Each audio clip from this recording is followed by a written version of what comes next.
we're ready to get started, and people as they add into the meeting will hopefully get caught up.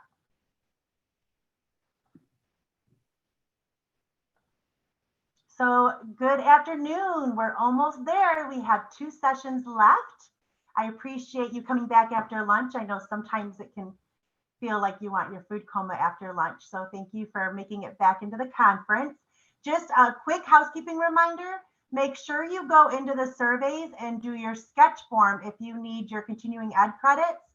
It's on the sidebar, the home, where the home is. If you go to the sidebar and it's under resources, and then under resources, you'll see one called surveys. There's a section to do for each session, which we really appreciate. So we know if their sessions are working out, or these speakers sometimes like to have some input for future sessions.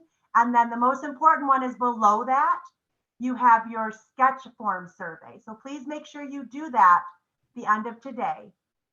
There's already been an announcement, and you'll probably get an email reminder as well. But if you can just go under resources in the Whova app, you can find it and get it done rather quickly. So I am going to turn this over to Margarita. I should have gone over your names with you. I just looked at Margarita's last name. I'm going to try it. Barova. Yeah, you did good. No, good. Okay. And Jean Powers, they're from Arizona State University, and they are doing a session, Do Immigrants Experience Education and Job Mismatch? New Evidence from the U.S. PIAAC, and I love that website. So I'm going to let you guys introduce yourselves and share a little introduction, and then go on with the rest of your session. We are going to do questions at the end, so feel free to put them in the chat as we go. Okay, so Margarita, are you going to share the screen or the PowerPoint? So, okay, great. Here we go.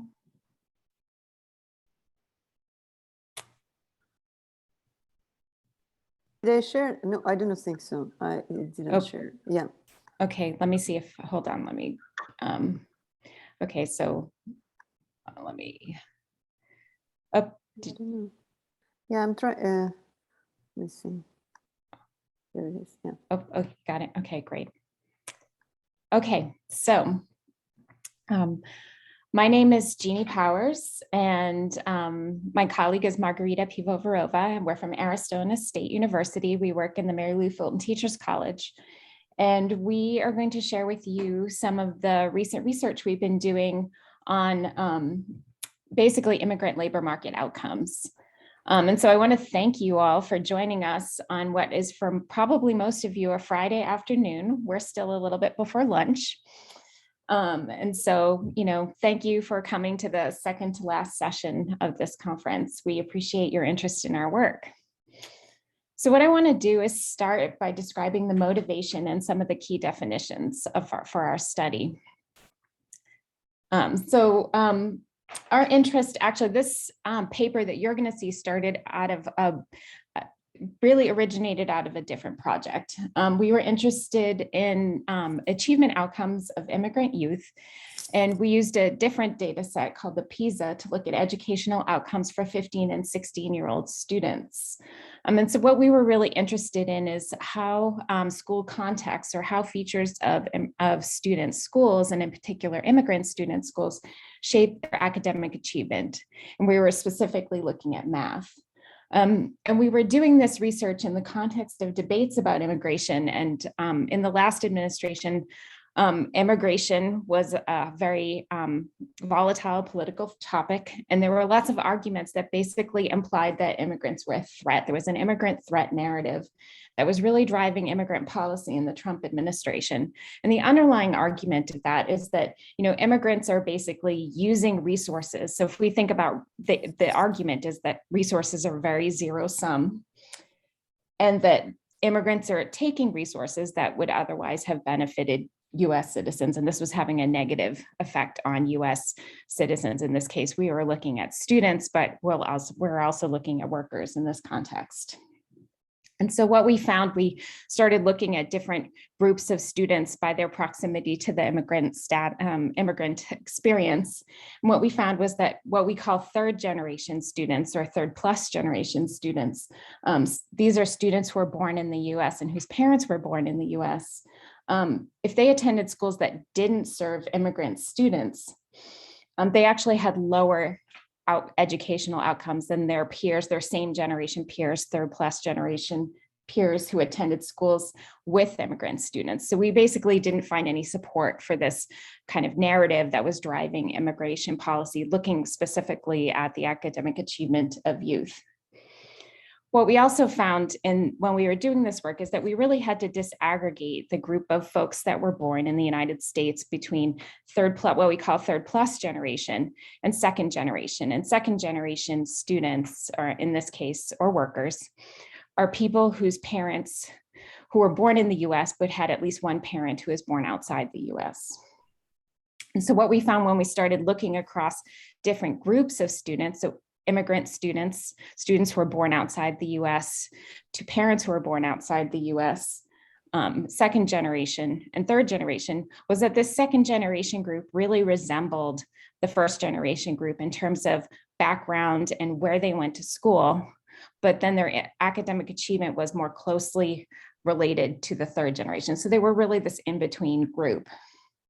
And what we also found was that there were achievement differences between that first generation and that third generation, but they were really related to background characteristics such as race and socioeconomic status rather than immigrant status per se.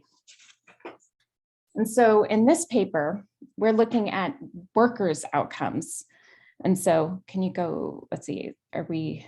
Yeah, so we're looking at outcomes for workers as workers join the labor market. And so we're using a data set that we saw as a way to follow up on our work with PISA. It's called the PIAC, and Margarita will explain that. And it really provided an opportunity to extend this, as I said, extend this line of research to really look at labor market outcomes for immigrants. Once again, we wanted to tie our research to policy debates. And so in this case, the Trump administration had really started to advocate shifting immigration policies towards merit rather than family unification, which had been the focus of immigration policy since 1965. And so we were really interested in thinking about, well, if we look at immigrants' labor market outcomes, do we find any evidence that this is a reasonable kind of way to shift immigration policy? And so, and as you can tell, we've been working on this for a long time. So now, even though the administration has now shifted, we think that this is relevant because obviously this is a live issue that has recurred over time. It has a cyclical, there's a cyclical nature to this argument. And so what we also know when we look at immigrant workers is that, if we look at the research on immigrant workers and how they fared on the labor market, is that immigrants are often overqualified for the jobs in their host countries because many times their skills and credentials don't easily transfer into that new context. And so what happens as a result is that many immigrant workers experience wage penalties when they end up in jobs that aren't commensurate with their education and skills. And so this is what we're referring to as mismatch. And I'm going to explain in more depth how we operationalize that, or how we basically measure that using the data set that we're working with. Okay, I'm going to switch to our research questions now. And so our research questions are, what is the extent of education job mismatch, which I'll talk about in a moment, for workers by first, second, and third plus generation? And then what factors are associated with education job mismatch, specifically among first and second generation workers? So in the first part of the paper, we're really looking across those three groups. And then in the second part of the paper, we're really focusing on those two groups that have much more proximity to the immigrant experience. So I want to define briefly our categories more specifically. I alluded to this earlier, but I want to just repeat it so it's clear. So our workers who are third plus generation, what we refer to as third plus, were individuals who are born in the United States, and then both of their parents were born in the United States. Our group that we're referring to as second generation, these are workers who were born in the United States, but at least one parent was born outside of the US. And then our first group of first generation workers are individuals who are born outside of the US, and then both parents were also born outside of the United States. And then I also want to talk a little bit, so we have a slide that kind of defines this more in more kind of verbal terms that I won't review, but I want to talk a little bit about how we're also defining mismatch. And so the formal definition is of education job mismatch is a situation when a worker's formal education is higher or lower than the level expected in the job or occupation. So what this means in kind of lay terms is that we've basically taken in the data set that we have, we've grouped workers by their occupational category. And now we're looking at the modal category, or the most common category of, or the most common level of educational attainment within a particular occupational category. And so if a worker has less education than most workers in that category, we're considering them undereducated. If a worker has more education than most workers in her occupational category, then we're considering her overmatched, and that is the focus of our analysis. Now I'm going to turn the presentation over to Margarita, who's going to explain the conceptual framework and findings.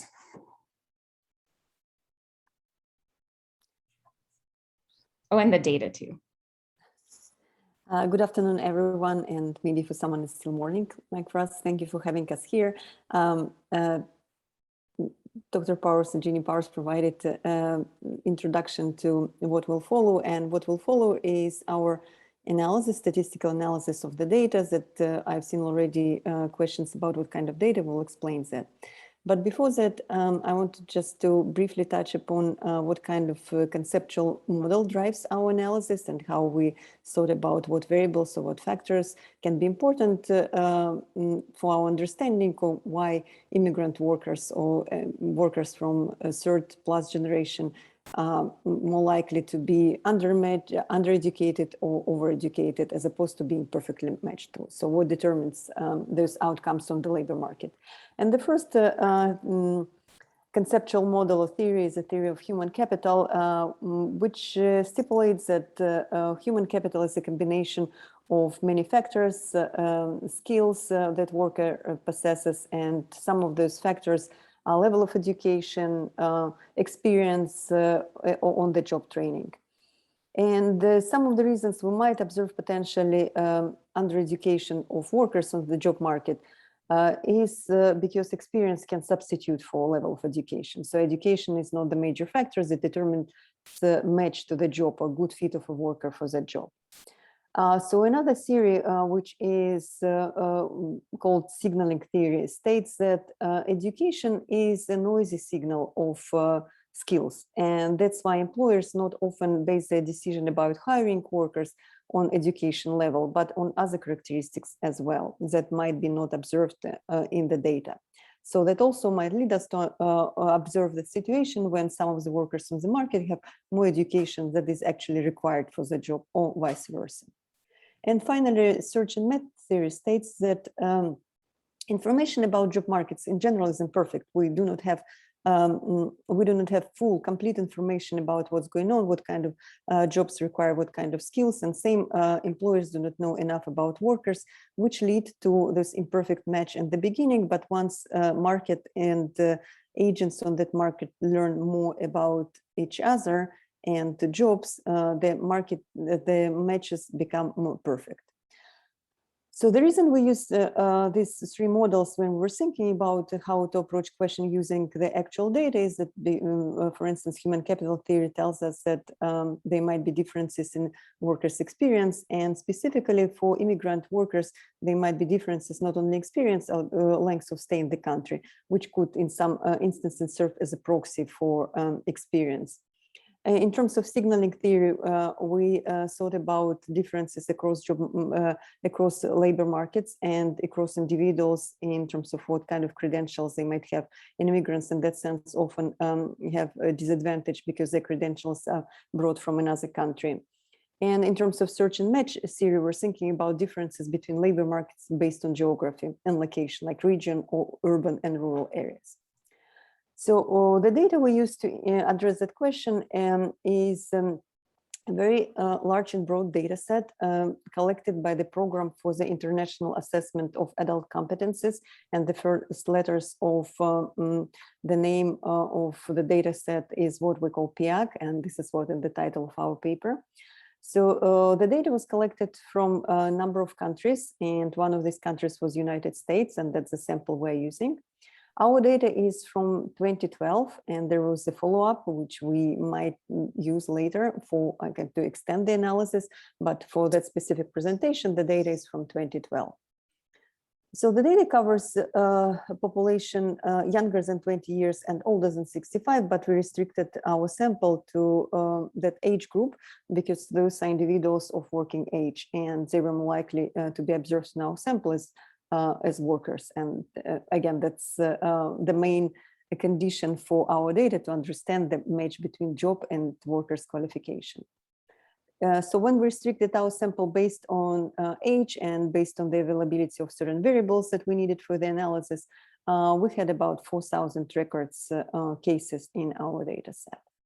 So in general, PIAC focuses on cognitive skills, and those skills that could be potentially required to be successful in the labor market in the 21st century. And we will show you that we did use some of the markers on indicators of cognitive skills, the results of test scores, but we didn't find them actually to be significantly associated with mismatch.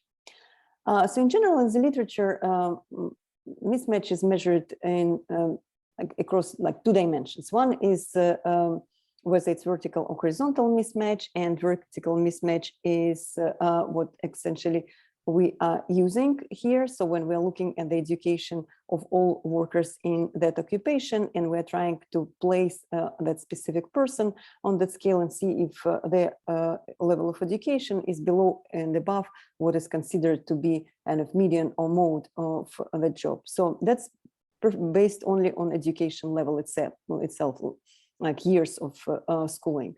And second way that we could have also estimated mismatches, that we can look at it horizontally, meaning we could see whether education with a worker is employed in an occupation that is consistent with his education, with his degree. So we didn't use that because we didn't have sufficient information to look at horizontal mismatch. And another way that we can look at mismatch is either based on education or qualification, or look at the skills of the worker. Again, between these two approaches, we choose the one based on education level because that was readily available for us in the data set itself. So the way, and Jenny already mentioned how we measure mismatch in the data. So you can imagine that we looked at an occupation and we arranged all workers from the lowest level of education to the highest. And then we looked what level of education we observe more commonly for that specific occupation. And then to each of the workers in our sample, we assigned a value, let's say, of 1 if that worker had education level above the ones that was more common to that occupation, and 0 if they were below, like they had education level less than the one which was common for that occupation. So that's how we defined it, and that's how we kind of arrange our data.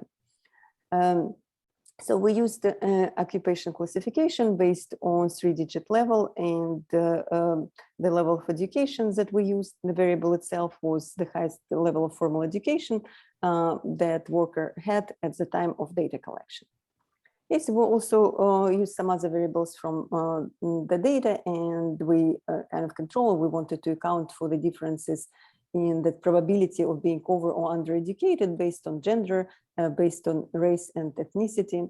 We also had variables that that recorded the number of years of work experience for each individual in the data set.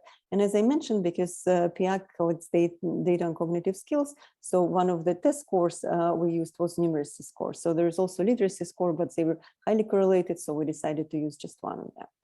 Another variables that we thought could be important for to understand mismatch, and especially among first generation workers or immigrants, was presence of children.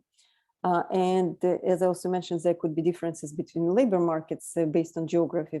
We used 4 regions: Northwest, Midwest, South, and West. And we also used indicator whether a worker was in a city as opposed to rural areas.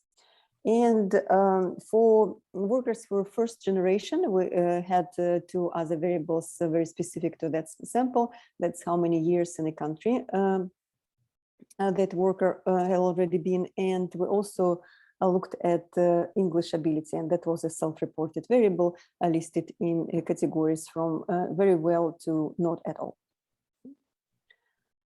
So in order to understand the relationship between all the variables that I just described and the variables that we created, which indicated whether workers were overeducated, undereducated, or perfectly matched, we first looked at it descriptively, just to understand whether we would observe any differences in these probabilities across different demographic groups. And then we modeled the relationship as a binary logistic regression, meaning that our dependent variable was whether worker was overeducated as opposed to other cases. And our kind of right-hand side of the predictors were again variables that I just described. So essentially, we estimated probability of being overeducated as opposed to other cases. And we ran 2 models, one for the full sample, including first generation, second generation workers. And separately, we looked at the second and first generations because we wanted to see the differences between 2, as we observed differences between those 2 generations in the outcome of children. Again, as Jenny mentioned in the very beginning, being a motivation for essentially this study.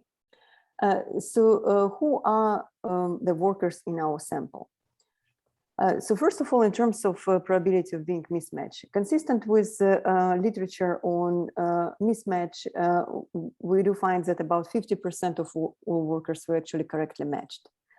And 30% of were overmatched, meaning that they had education level which was above the ones that was average for that occupation, and 20% were undereducated, meaning that they hold their degrees. So absence of degrees were like what was below the actual education level that was required by that occupation. We also purely descriptively saw in the data that Hispanic workers were more likely to be undereducated. So they have less education in the jobs that require more education for that specific job. We consistently observe across like different ways we're cutting the data that Asian American workers were more likely to be overeducated. And so if you're curious about work experience and like how experienced the workers in our sample, the average experience was about 22 years. And there was a distribution obviously among workers in terms of experience. When we look at the sample in terms of what percent of the sample considered first generation workers and second generations, that we've seen that 15% were first generation, or those who themselves were immigrants, and 8% were second generation workers for whom at least one of the parents was an immigrant. We also saw that across other characteristics of workers, that third generation on average were more educated and the average experience were high, which is in terms of experience, it could be explained by the fact that first generation workers simply didn't have experience in the US yet because they were either newcomers, so just didn't spend that many years in the US. We also looked at second generation and saw that the second generation, which was a little bit counterintuitive for us, they were more likely to be overeducated, which we again didn't expect because we expected and anticipated that they would be more close to third generation workers on that characteristic. And as expected, first generation workers were more likely to be undereducated than correctly matched. So when we looked at the demographic characteristics, meaning looking at the racial composition of each of the generations, what we saw that first and second generations were similar among themselves, and they were different from third plus generation. Again, that's something we also observed in a sample of children before students in K-12 schools. So after we estimated the model, again, which predicts probability of being overmatched or overeducated for all workers in our sample, including first, second, and third plus generations. So what we saw that generational status or like differences between first, second, and third plus generation were significant, and both first and second generation workers were more likely to be overeducated, meaning they had more education that was required for the job. In terms of gender, we did observe differences between female and male workers, again, regardless of generation. So that's a model which includes everyone. And female workers were more likely to be overeducated across all of generations. When we look at the race, we continue to see that Asian American workers were more likely to be overeducated. And once we control for other factors as well, then we saw that Black workers were more likely to be overeducated. So we expected some differences in terms of location, but we didn't find much differences, regional differences, but we did see that those workers who lived in a city, they had higher chances of having more education that required by the job. So when we look at the category of workers who were undereducated, and we're trying to predict, understand factors that would predict undereducation or having fewer years of education, and that is average for that occupation, we saw that first generation workers were more likely to be also undereducated. So that might be confusing at first, because first generation workers look like they are more likely to be overeducated as well as undereducated. But the intuition here is that first generation workers are not this homogeneous group. So there are some that arrived to the US on, let's say, H-1B visa, who are high skilled workers, and they are perfectly matched to their jobs. So that's a group that is perfectly matched. There are some immigrants who are not educated, who arrive without high school degrees. So these workers, regardless of what occupation we would observe them, they're more likely to be undereducated for their jobs. And there are other groups of immigrants who arrive independently, and they're having a hard time finding a job that matches their education level. So these workers are like they would end up in our category of overeducated individuals, because especially in the first years of while they settle in the host country, they're more likely to get a job just to kind of survive in this new environment. So gender also was a factor that contributed both to under and overeducation, and we again observed that females as well, they were more likely to be overeducated, but there's another group that is undereducated, so which implies that females in general are just less likely to be perfectly matched to their jobs. In terms of race, similar to what we saw in descriptive statistics, we saw that Hispanic workers were less likely to be undereducated. And in terms of presence of children, we did expect this variable to contribute to chances of workers to be overeducated, but instead we saw that workers with children were more likely to be undereducated.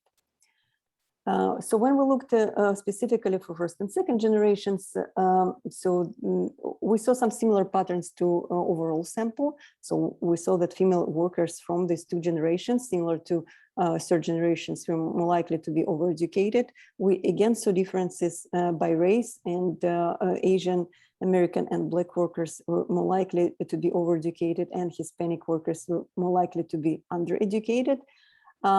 Same pattern with children. Those who had children were employed in jobs which require more education than they had. And specific to first generation immigrants, what we saw that more years in the country, the more they stayed in the country, the higher there were their chances to be correctly matched to jobs, which is consistent with our conceptual model saying that work experience is proxy for education, and especially for US diploma. So this is just a brief summary of the results for both all workers sample and first and second generation workers sample, and by overeducation, undereducation, and by different variables that you used. So you can see which variables contributed to these probabilities more than the others, and there are variables and factors that we didn't find to be significant at all, right? So I think if there is something that triggers your interest, and we can discuss it in after the presentation during Q&A. So overall, to summarize our findings, we found that you saw what we found, but the way we thought about these findings and what are the implications of these findings is, first of all, first and second generation workers are more likely to be not matched to their jobs, which means that there is a potential that can be exploited much better by the labor market to benefit of both workers and the economy. And surprising fact is that the disadvantage of immigration, of being an immigrant worker, persists through to second generation. We do have some ideas of why that could be the case, but those are just hypotheses. We do not have sufficient data to test this hypothesis. Why does it happen? And maybe one of the most practical like solutions and policy implications from our finding is that we observe that good command of English and length of stay in the country to a certain extent mitigated that immigrant disadvantage in the labor market. Those who had good command of English were less likely to be overeducated, so they compensated this kind of credentials from the other countries that is not accepted by employers by good language skills, and length of stay again could be a substitute for both diploma and work experience in the host country. So we started that presentation talking about how our motivation was driven by immigration policies, and especially consideration of family-based immigration policies as opposed to merit-based or skill-based. I think our results speaks to the fact that what we observe doesn't tell us precisely that family-based immigration is the main contributor to disadvantage of immigrants on the labor market. And the reason I'm saying that, because we compared data from Canada and we looked at the chances of immigrants in Canada being overeducated on the labor market. And we found out, again, that's not our estimates, but that's estimates from the literature, that those chances are much higher than for immigrant workers in the US. Canada has a skill-based immigration, and if workers who come to the country based, accepted to the country based on their skills cannot become perfectly matched to their jobs at a higher rates than it happens in the US, then probably there's not much of the arguments that can currently be made in favor of that skill-based immigration in the US. This is all about our findings and what we thought about implications. I will share in the chat box the paper version of what has been presented. It has obviously more details and more data. And if you have any questions, you can email us at those email addresses at ASU. And I guess right now I'm going to unshare the screen and we will be ready to answer your questions. Thank you so much. Thank you for listening.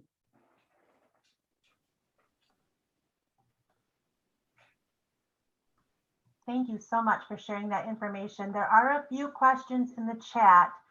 They want to make sure when you send the PowerPoint with McKay to share, to make sure to also share the link to the paper. That was the first. And then, you know, when we come up with this issue too, they're asking, are Asian Americans, including Middle Easterners? So when we have our data points in adult education, we don't have a way to break those out. In our program, Arab Americans are considered Caucasian. But it looks like they said in one group that their Yemen consider themselves Asian. So I'm curious if you know the legal, you know, what's the best practice for that? Oh, it looks like they're frozen or I'm frozen.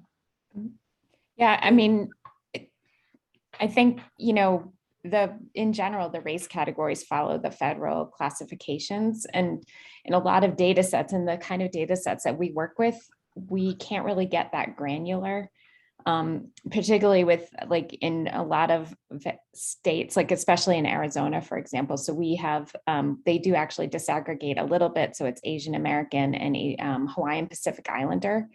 But the latter group is so small that like they end up getting lumped together, like when we do analyses with Asian American, because they just have very small representation across the state. And so we're kind of, in a certain sense, we're kind of stuck with the categories that are already in the data set. And the other thing I should say is our data set also don't allow us to look at country of origin.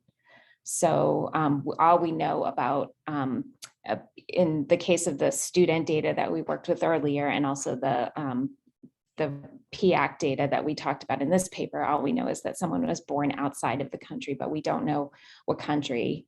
And the best proxy we have is, which is very imperfect, but is language. You know, so if they speak a home language other than English, and even that we don't have, we only have, I don't even think we have Spanish. So, so we're trying to kind of do the best we can with very, very admittedly imperfect information.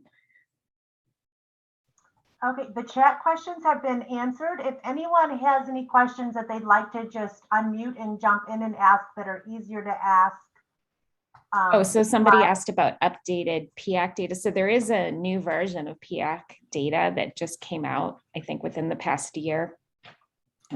It just, sometimes it takes a while to kind of, if you saw how many variables were in the PAC data, it's a very complicated data set to work with. So we haven't actually had a chance to go back and look at kind of more recent, you know, to update this with the more recent data. But I believe that data might be from 2017-18, but I'm not, don't quote me on that.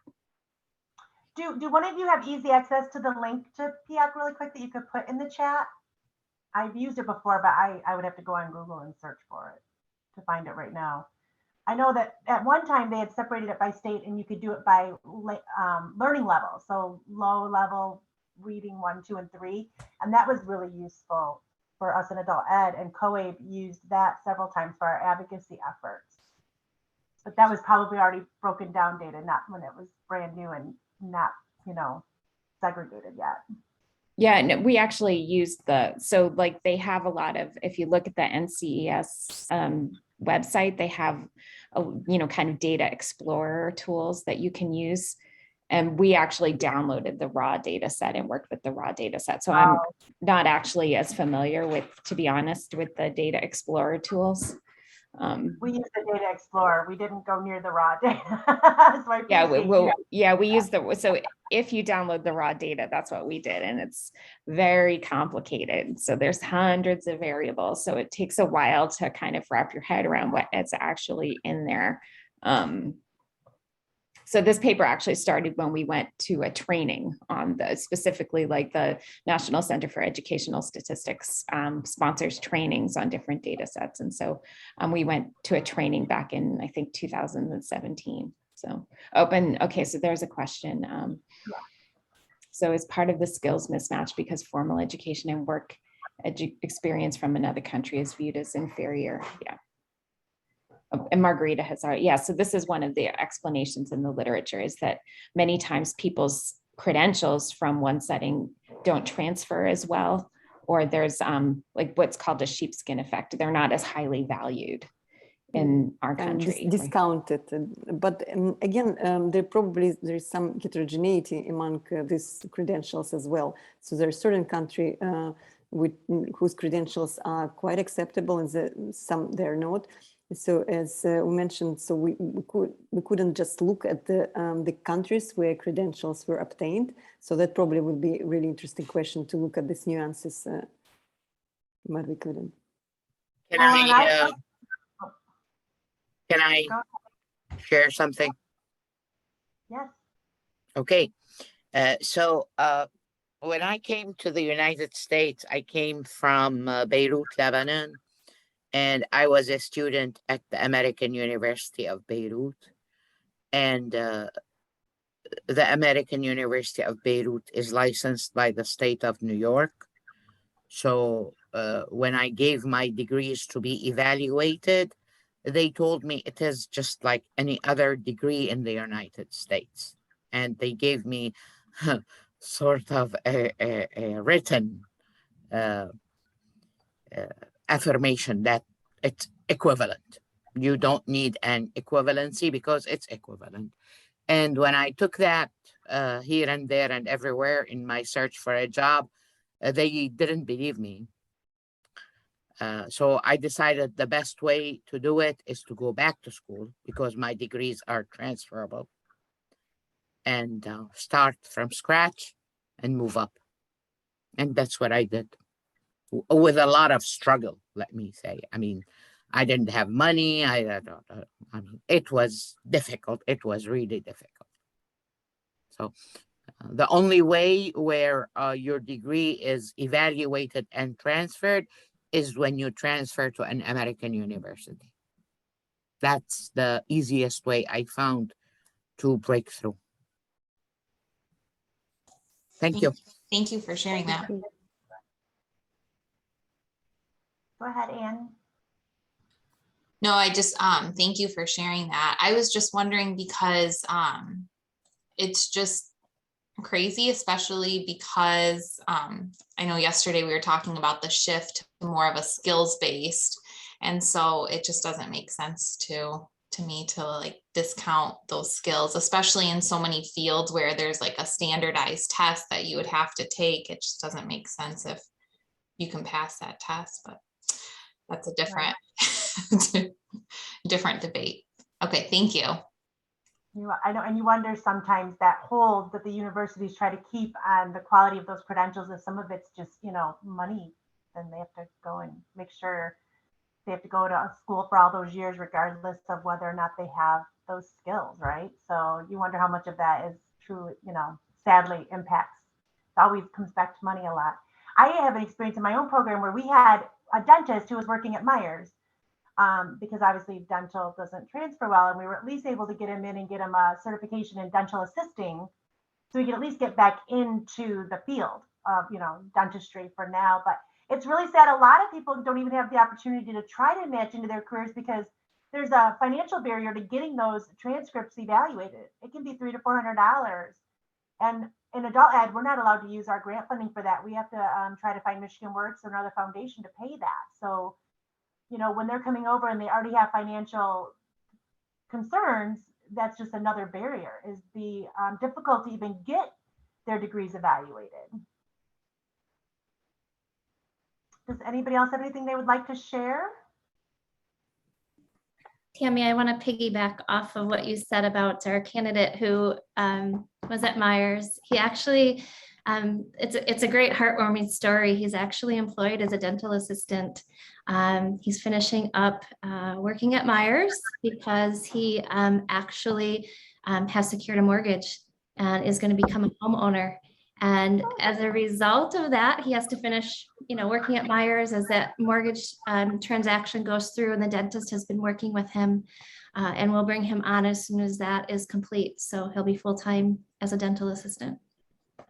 We need to make sure we get that all put together, Danielle, for a story Yeah, to share. it's so heartwarming.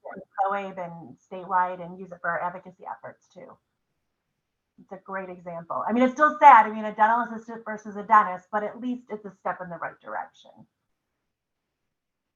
And that's a good example of what we were talking about when we were talking about this idea of being undermatched. Sorry, overmatched. Yep. It's Friday. It's Friday afternoon. Oh, yeah. Friday afternoon for you guys. I'm just going to assume that it's Friday afternoon for me. We have one more session, everybody. So unless someone has anything more, I'm going to give you about 10 minutes back to your day to prepare for your 3 o'clock. And thank you again so much. Oh, go ahead. I was just going to say, very recently I read a book that I really enjoyed, which was kind of related to this topic, and I wanted to recommend it to everyone. I'll put it in the chat. It's called Linguistic Diversity and Social Justice, and it talks about the data related to a lot of the mismatch and just how immigrants in the United States and in other countries, it's based on Australia, but it follows a lot of data and a lot of really good information about social justice and social linguistics. It's by Ingrid Pillar. So I'll put it in the chat, and I really enjoyed it. I feel like it kind of relates to this whole discussion. So if anyone else wants to read it, feel free to. Great, thank you so much. I appreciate everyone's time. And again, coming from Arizona and a whole different time zone, thank you so much for joining us for our Michigan conference. It's always great to hear from other states. So we will be heading out. And again, you've got a few extra minutes to go get a little snack before the 3 o'clock. Thank you, everyone. Thank you for attending. Thank you for your Thank you. interest. Thank you. Thank you. Bye. Bye. Thank you.